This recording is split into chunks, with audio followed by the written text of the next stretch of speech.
well, but you hear a talk, you read a text about ecology, it convinces you, then you step out, you see there is sun, there are birds, rain, and you, precisely because we are embedded in it, wired into it, we cannot really accept that this can change. So I think paradoxically, we need more alienation from nature, in the sense of we have to accept nature in its total contingency, madness. That's nature. Nature is not balance, paradise. Nature is, you know, something happens, small imbalance, and everything goes crazy. I mean, every natural balance is temporary, fragile, and so on and so on.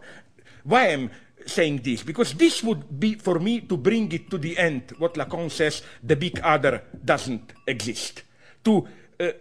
You know, usually people say either you are a subjectivist, self-responsible, and this means you are arrogant, absolute subject, or you defer to the higher authority. The difficult thing is to separate between these two, to accept that we are totally responsible, but nonetheless we are not absolute subjects. You know that it's a very difficult position to sustain, but I think we will be forced into it, as it were. I'm sorry. Okay, I was too. You should be my superego, my God. You should be to evoke the most noble example from American culture, you should be my Miss Bates, you know, from Mother, from Psycho, yes. Sorry, please. I will try to be shorter, I'm very sorry. We will have two last questions.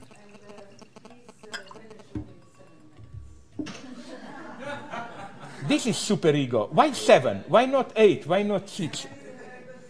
Okay, sorry, please. I'd just like to ask you about your idea of ethics and how it's similar or different to Richard Rorty's idea of ethics.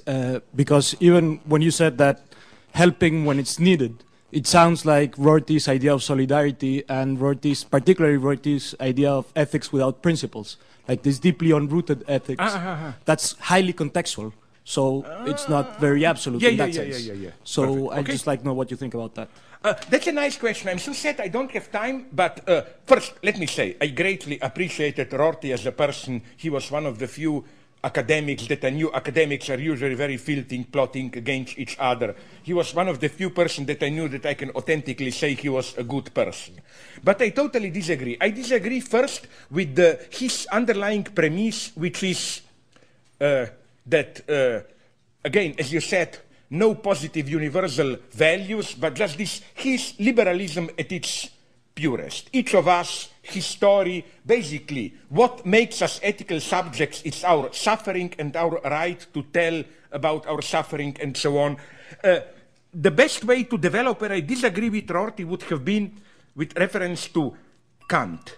Rorty opposes the private domain, as he calls it, embedded in philosophers like Derrida, Heidegger, who have these private fantasies, and then the boring Habermasians who have objective rules. For him, the point is the balance between these two dimensions. As he puts it, Heidegger and the wild guys are good. The moment you let them to gain power, you get mad. But I think that what Rorty misses is the way Kant already uses in exactly the opposite way the distinction between public and private. Kant is here still my ideal. You know that for Kant, in his, I think, what is Enlightenment text, for Kant, what Kant calls private use of reason is precisely what Rorty would have called public. For Kant, when you work for a state, it's private use of reason. Why? Because it's not just the abstract space of intellectual debate,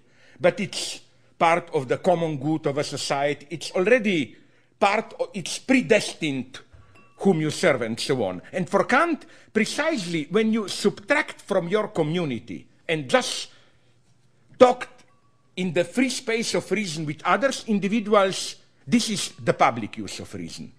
So the paradox, again, for Kant is that state is a private institution. But universities should be public, exempted from state. So this universal dimension is missing for me in Rorty. I'm this is why I'm sorry that I didn't have time to develop it further, because the conclusion of what I said, it's definitely not some kind of total idiosyncrasy. We are just this kind of terrible abysses of neighbor. We cannot come. No, no, no. I'm totally pro-universality. How should I put it? I believe in universality. I think that one of the greatest ontological errors, as it were, undermine sustaining this liberal multiculturalist ideology, it's precisely this distrust of universality, as if every universality is ideological, imposed, and so on. I don't think this is the true problem today. This problem of there are minority voices here, there, we should open more and more the space so that all these voices should be heard, and so on. No, the problem today is not how to reach plurality, more plurality. The problem is precisely the opposite one. Unity, universality. So I'm very much pro-universality. So again, along these lines, I don't have time now to go into it. I think that one should definitely move beyond Rorty to a kind of a, without any shame, to a kind of a more aggressive universal project. The key problem is for me universality and truth, because Rorty basically plays this game of, you know, there is no truth, there are just stories that we are telling, and so on and so on. No, emphatically here, Rorty is a postmodernist, I am not. I believe in universal truth, but with all the Leninist paradoxes that truth is partial. Truth is not what unites us. Truth is division. Sorry. I was, at the end of your talk, you were discussing a morality without narcissism. And I've always seen certainly conventional morality as being inherently or de facto very narcissistic. Yeah. So can you just describe, first of all, is it possible to speak of a morality qualitatively without narcissism? And second of all, how would that work, or what would it qualitatively That's a good look like? question. Like, was I simply representing with this example two freaks, or it works? Okay, all I can tell you is that I will take your question very sincerely and try to answer it naively. I mean, like, yes, I know some people with whom this works. That is to say, who effectively do things, and they are not naive in the sense that they don't reflect. They can reflect very cruelly and so on, but what I like is that there is simply a certain not narcissistic ruthlessness in what they are doing.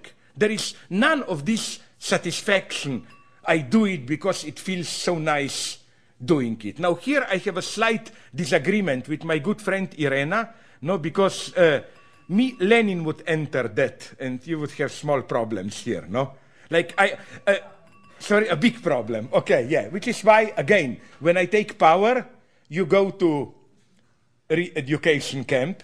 But since I am your friend, I will tell you how lucky your life will be. When you will be there in Siberia in a re-education camp, I will call the boss of the camp, and every Sunday you will get for free an additional plate of that shitty cabbage soup there, you know. Isn't this nice? So it will not be so bad for you. Sorry, please, but no, you see what I mean? I think, back to this, no, I think there are situations in, how should I put it, struggling situation and so on, when this kind of collective can work in a way. And I think that in a way, if you read authentically, I'm a total materialist, but this is for me where I write atheist Christian books, no? This is the way I appreciate Jesus. I mean, not what Jesus, there was no Jesus, of course. What I mean is the figure there. It's that it's totally, how should I put it, non-narcissistic in the sense that the way I see is that in Christianity you cannot have a blasphemy of Christianity, because in a way Christianity is already its own blasphemy. My friend Terry Eagleton already develops how the whole logic of Jesus is the logic of, like, you know, this whole idea he is the king of the king of the Jews. It's clearly that this is staged as a kind of a ridiculous carnival and so on. How should I put it? It's, I think, totally. This is how one should read all these statements, Paulinian about love and so on and so on, as totally non-narcissistic. It's not love in the sense of I love myself loving somebody. It's love without this dimension. And again, I think that it's not only freaky individuals who do it here and there. I think that there are, from time to time, collectives, like, again, maybe some political collectives and so on, where this works. Okay, but it's... no, thank you. Interrupting it now, thanks. At Thank this you. high point.